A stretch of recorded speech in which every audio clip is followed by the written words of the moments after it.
Hello दोस्तों, स्वागत है आप सभी का अपना चैनल अंकिता दीदी टीचिंग। तो आज हम पढ़ने वाले हैं लेखा शास्त्र पुस्तपालन एवं लेखा कर्म, कक्षा 12वीं, अध्याय 1, साझेदारी फर्मों का लेखांकन का आधारभूत सिद्धांत।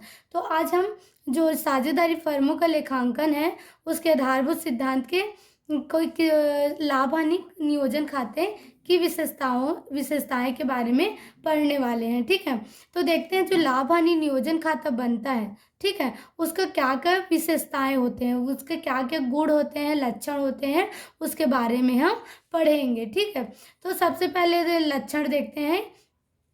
यह एक अवास्तविक खाता है। ठीक है, ये क्या है, यह एक अवास्तविक खाता है। अवास्तविक खाता मीन्स क्या होता है, मतलब ऐसे चीज का खाता जो क्या होता है हमको दिखता नहीं है। ठीक है, जो वास्तविक रूप से हम उसको देख या छू नहीं सकते, वो क्या होता है, अवास्तविक होता है।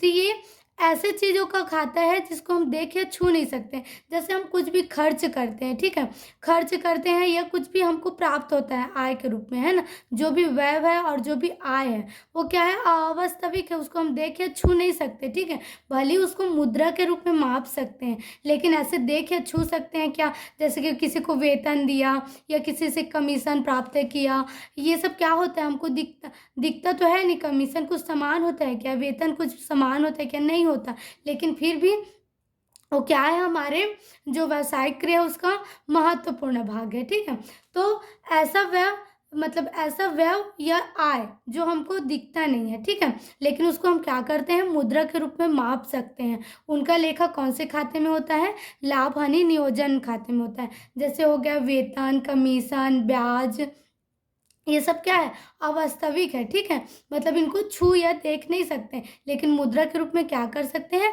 माप सकते हैं। तो इन सभी चीज़ों का लेखा कौन से खाते में होता है, लाभ हानि नियोजन खाता में होता है। ठीक है, इसलिए इसको क्या बोलते हैं, लाभ हानि नियोजन खाता को। यह एक अवास्तविक खाता है। ठीक है, अब देखते हैं दूसरा, यह लाभ हानि खाते के पश्चात तैयार किया जाता है। ठीक है, मतलब जो हमारा लाभ हानि नियोजन खाता है वह किसके बाद तैयार होता है, पश्चात मतलब क्या होता है पता है, के बाद, मतलब किसके बाद तैयार किया जाता है। जो लाभ हानि नियोजन खाता है वो लाभ हानि खाता पहले बनता है, फिर लाभ हानि खाते के आधार पर क्या बनाया जाता है, लाभ हानि नियोजन खाता बनाया जाता है ना। फिर देखते हैं तीसरा, यह खाता केवल साझेदारी फर्म के द्वारा तैयार किया जाता है। मतलब जो ये खाता है ना, लाभ हानि नियोजन खाता है, उसको कौन से फर्म के द्वारा तैयार किया जाता है, जो साझेदारी फर्म है, जिसमें दो या दो से अधिक व्यक्ति आपस में मिलकर क्या करते हैं, व्यवसाय करते हैं, वो उन्हीं फर्मों के द्वारा कौन से खाता बनाया जाता है, लाभ हानि नियोजन खाता बनाया जाता है। ठीक है, जैसे एकाकी व्यापारी हो गया, ठीक है, जहाँ का व्यापारी केवल एक ही बंदा होता है, ठीक है, वो क्या होता है, साझेदारी फर्म नहीं होता। तो जो साझेदारी फर्म नहीं है वो क्या करेगा, वो लाभ हानि नियोजन खाता नहीं बनाएगा। ठीक है, लेकिन जो साझेदारी फर्म है जिसमें दो या दो से अधिक व्यक्ति आपस में मिलकर बिजनेस को चलाते हैं, वो क्या होता है, साझेदारी फर्म होता है। तो उनके ही द्वारा ही क्या बनाया जाता है, लाभ हानि नियोजन खाता बनाया जाता है ना।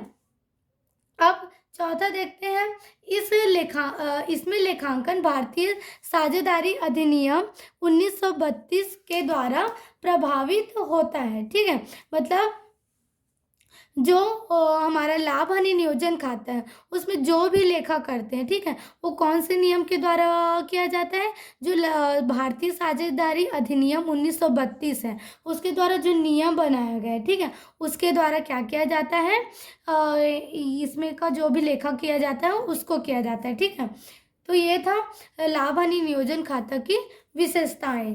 ठीक है, देखते हैं लाभ हानि खाता एवं लाभ हानि नियोजन खाता में अंतर। तो देखते हैं जो लाभ हानि नियोजन खाता है, ठीक है, वो किसके बाद बनाया जाता है, लाभ हानि खाता के बाद बनाया जाता है ना। तो जो लाभ हानि खाता है और जो लाभ हानि नियोजन खाता है उस दोनों में क्या अंतर है, इसके बारे में पढ़ेंगे। ठीक है, तो पहला देखते हैं अंतर का आधार। ठीक है, तो पहला अंतर का आधार क्या है, कब बनाया जाता है, मतलब जो लाभ हानि खाता है वो कब बनता है और जो लाभ हानि नियोजन खाता है वो कब बनता है ना। तो पहला देखते हैं लाभ हानि खाता।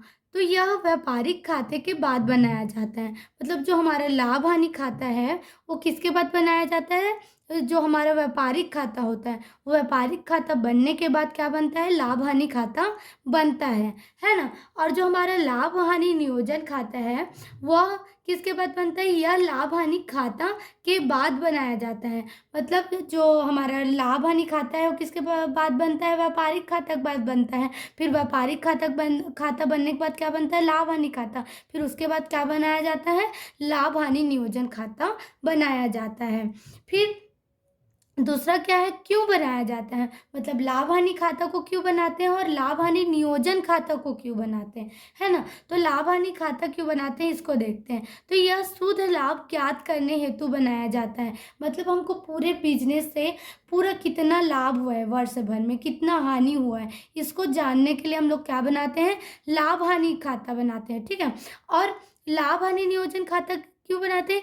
यह शुद्ध लाभ के वितरण हेतु बनाया जाता है। मतलब हमको पता चल गया है कि हमको शुद्ध लाभ इतना हुआ है या हानि इतना हुआ है करके, है ना? जैसे कि हमको पता चल गया लाभ हानि खाते के द्वारा कि 50,000 को हमको पूरा वर्ष भर में लाभ हुआ है ना? तो अब उस लाभ में साझेदार शामिल थे, उस लाभ को कमाने में क्या शामिल थे? जितने भी साझेदार थे उनकी वजह से लाभ हुआ है ना। तो लाभ किसके बीच में बटेगा? जितने भी साझेदार हैं उनके बीच में बटेगा ना, है ना? तो कौन से साझेदार को कितना लाभ मिलेगा इसको जानने के लिए, इनको इस को बांटने के लिए, मतलब जो लाभ की राशि है उसको सभी साझेदारों के बीच में बांटने के लिए वितरण करना मीन्स क्या होता है? बांटना होता है, ठीक है। तो वितरण करने के हेतु क्या किया जाता है? बनाया जाता है। मतलब हमको लाभ की राशि पता चल गई लाभ हानि खाता के द्वारा कि हमको इतना लाभ हुआ है। फिर इस लाभ को जो साझेदारों के बीच में बांटने के लिए कौन से साझेदार को कितना हिस्सा मिलेगा इसको जानने के लिए हम क्या बनाते हैं? लाभ हानि नियोजन खाता बनाते हैं, है ना? अब तीसरा देखते हैं भुगतान। भुगतान के अंतर्गत क्या आएगा? इसमें डेबिट पक्ष व्ययों को अवश्य चुकाए जाते हैं चाहे लाभ हो या हानि। मतलब आपका जो लाभ हानि खाता होता है, ठीक है, तो उसका जो डेबिट पक्ष में व्यय लिखा जाता है। लाभ हानि खाता के डेबिट पक्ष में क्या लिखा जाता है? व्यय लिखा जाता है। मतलब आपका जितना भी खर्च हुआ है उसको लिखा जाता है। तो देखो आपको व्यवसाय से लाभ हो या हानि हो, वो आपकी प्रॉब्लम है, ठीक है। लेकिन अगर लाभ हानि खाता के डेबिट पक्ष में अगर कुछ भी व्यय लिखा है तो उसको क्या करना, उसको भुगतान करना क्या है? बहुत ज़्यादा आवश्यक है। उसको भुगतान किया जाता है चाहे आपको लाभ हो या हानि हो, ठीक है। लेकिन इसमें नियोजित मदों को लाभ की स्थिति में चुकाया जाता है। मान ले जाओ हमको क्या हुआ है, यदि कुछ हमारा खर्चा हुआ है, ठीक है, तो उस खर्चे का भुगतान हम कब करेंगे पता है? जब हमको फर्म से लाभ हुआ है उसी स्थिति में हम करेंगे।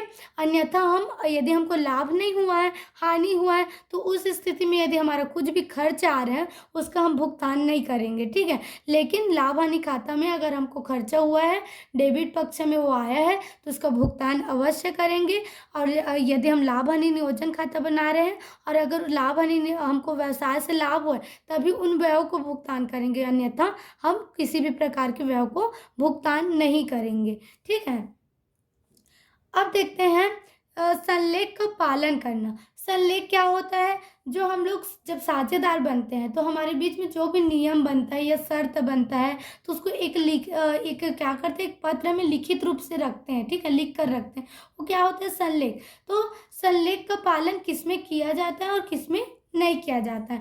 तो देखो इसको बनाते समय, मतलब लाभ हानि खाता को बनाते समय साझेदारी संलेख का पालन नहीं किया जाता है। मतलब आप यदि लाभ हानि खाता बना रहे हो तो आप उस संलेख का किसी भी संलेख का जो भी नियम है उसका आप नहीं पालन करोगे, ठीक है। इसमें पालन करना आवश्यक नहीं होता, है ना। लेकिन जब आप लाभ हानि नियोजन खाता बनाते हैं, क्या बनाते हैं? लाभ हानि नियोजन खाता बनाते हैं, तो आपको क्या करना पड़ेगा पता है? इस मतलब लाभ हानि खाता तैयार करते समय संलेख के प्रावधानों का पालन किया जाता है। मतलब हम जब लाभ हानि नियोजन खाता बनाएंगे ना, तो हमारे बीच में जो भी नियम बना रहेगा, शर्त बने रहेगा, उन सभी नियमों का पालन करते हुए हम क्या करेंगे, लाभ हानि नियोजन खाता को बनाएंगे। और जो लाभ हानि खाता है उसको हम किसी भी प्रकार के संलेख का नियम का पालन करते हुए देखते हैं। अधिक्य, अधिक्य मीन्स क्या होता है, शेष, जो शेष बचा रहता है ना उसको क्या बोलते हैं, अधिक्य बोलते हैं। ठीक है, तो इसमें प्रारंभिक शेष व अंतिम शेष नहीं होता। मतलब जो लाभ हानि खाता बनता है ना, उसमें किसी भी प्रकार का ना तो प्रारंभिक शेष होता है ना अंतिम शेष होता है ना। लेकिन जो लाभ हानि नियोजन खाता है उसमें लाभ हानि नियोजन खाता में प्रारंभिक व अंतिम अधिक्य रहता है। मतलब प्रारंभिक शेष और अंतिम शेष दोनों ही रहता है ना लाभ हानि नियोजन खाता में। लेकिन जो लाभ हानि खाता है उसमें प्रारंभिक और अंतिम शेष दोनों ही नहीं होता। ठीक है, अब आगे का वीडियो नेक्स्ट वीडियो में करेंगे। ठीक है, थैंक यू।